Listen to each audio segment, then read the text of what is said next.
Brand building on Amazon KDP is a lot easier than most people think, if you know how to do it. In fact, it can be even easier than jumping around publishing single books in random niches. Over the years, I've built multiple book brands on KDP, some with just 10 or 20 titles, others with hundreds. If you don't know me, my name is Peter. I've been publishing on KDP for nearly a decade, and my account has brought in over $4.7 million in royalties. In this video, I'm going to show you exactly how I built these brands that generated millions in lifetime revenue, and how you can start your own or scale the ones you already have. But before we dive in, let me tell you why I started building brands in the first place. For me, the biggest reason was reviews. When you have a brand, it makes sense to build an email list of your readers. Then, before a book launches, you can send something called advanced review copies to that list. And once it's live, you can follow up and say that you'd very much appreciate a review. Another huge advantage of building a brand is cross-promotion. When you're publishing books in scattered niches with no cohesive brand or series, each book lives and dies on its own. The success of one book does nothing for the others. But when you have a brand or a connected series, momentum starts to compound. A successful book can drive traffic to your other titles, boosting their visibility and sales without any extra effort. With strong, recognizable branding, every win creates a ripple effect. You start earning more per readers, your audience sticks around longer, and your presence grows. Not necessarily just on Amazon, but on other platforms too. When you have a brand, something powerful starts to happen. Browsers on Amazon begin to trust your books as potential customers see your brand again and again. Consistent titles, covers, and messaging. That familiarity builds credibility. They start thinking, if this person has published multiple books like this, they must know what they're doing. And it gets even better. With a brand, you're not reinventing the wheel every time. You follow a consistent title style, cover format, and content structure, which makes scaling way easier. You don't need to hire new designers for every niche or constantly test new title formulas. You can double down on what's already working, saving you time, money, and creative energy. When you build a brand, your focus narrows, but your depth multiplies. You're no longer spread across multiple unrelated niches. Instead, every piece of content you create, whether it's a YouTube video or a post on social media, it feeds into the same ecosystem. Each new reader could also become a potential advocate.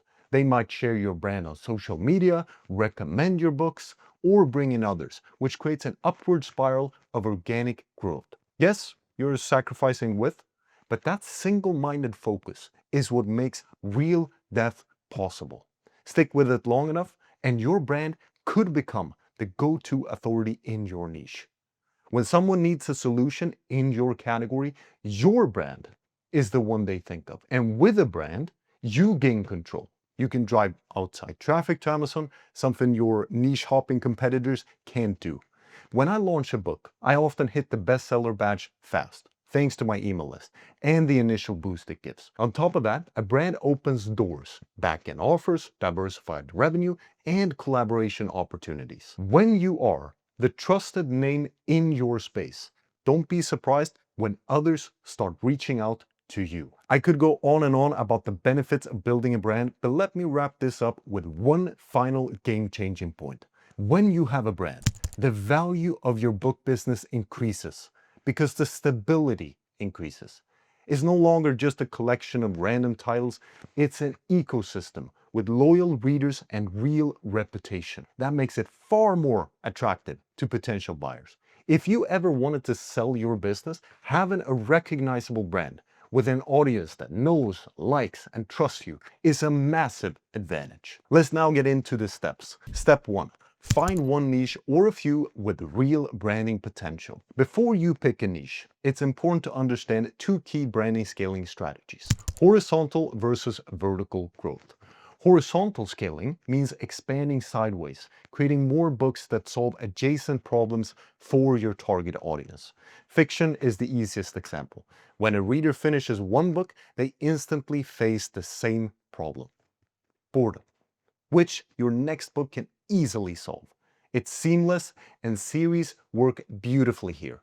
Vertical scaling, on the other hand, means guiding your readers deeper into a specific skill or transformation. Let's say you're teaching Python programming. You might have a beginner book, an intermediate one, and then an advanced title, each one helping the readers to level up. But it doesn't stop there. You can recommend tools and earn affiliate commissions, offer online courses, or even create premium coaching programs, all built on the authority of your books. The best niches often allow for both types of scaling. Your Python brand could include companion workbooks, cheat sheets, or journals.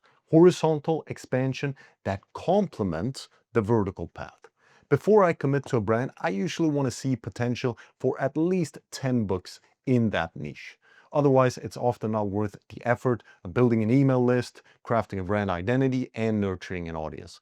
The only real exception is if you have a strong upsell strategy, where the books exist mainly to establish authority and introduce readers to high-ticket offers. One final piece that makes a massive difference is personal interest.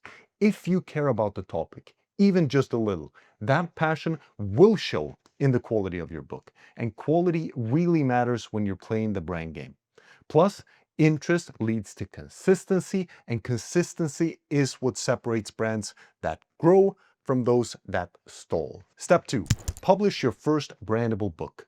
Once you have identified a niche or a few with real branding potential, it's time to publish. If you're testing multiple niches, pay close attention to which one performs the best. That's your signal. Let the market tell you where to focus. You can always double down later on the niche that gets the most traction. But even if you picked just one niche, your first book matters. Aim to create a book that you're confident will be profitable. This book becomes the foundation of your brand, and every book that follows should deliver a similar style, tone, and experience for your readers. Now, if you've been publishing for a while, there's a good chance you already have a book that can serve as that starting point. In fact, that's exactly how my brand came to be about, by accident. I published a book with a specific angle and style, it started selling well, and only then did I realize this could become a brand. So I leaned in and I built around that successful foundation. If you're starting from scratch, do a quick audit of your existing catalog. You might already be sitting on the first piece of your brand. You just haven't framed it that way yet. Step 3, define your brand identity. Now it's time to think about your brand identity, the feeling that your readers get when they see, buy, or read one of your books. What emotions or expectations do you want your brand to trigger? Think of the For Dummies series. It's instantly recognizable. The title format, it's always the same. The cover, bold yellow, consistent design. But it goes deeper. When people see that brand, they know what kind of experience they're going to get. Simple, beginner-friendly, and not overwhelming. That's brand identity in action. Your brand can follow a similar path. Start by creating recognizable patterns, consistent title styles, cohesive cover designs, and reoccurring visual themes. But don't stop at the surface. Your brand identity should also show up inside the book, in the way your content is structured, in your formatting, and even in the tone or type of illustration you use. That kind of consistency is what creates familiarity, and familiarity builds trust. When readers come back for a second or third book and get that same polished, dependable experience, that's when you know your brand is working. Step 4, plan your brand's book series, vertical versus horizontal scaling. Once you've nailed your brand identity and have at least one solid book in place, it's time to plan your next moves. This is when you shift from a book to a system by building a series. Now decide, do you want to go deeper or broader? Vertical scaling means going deep.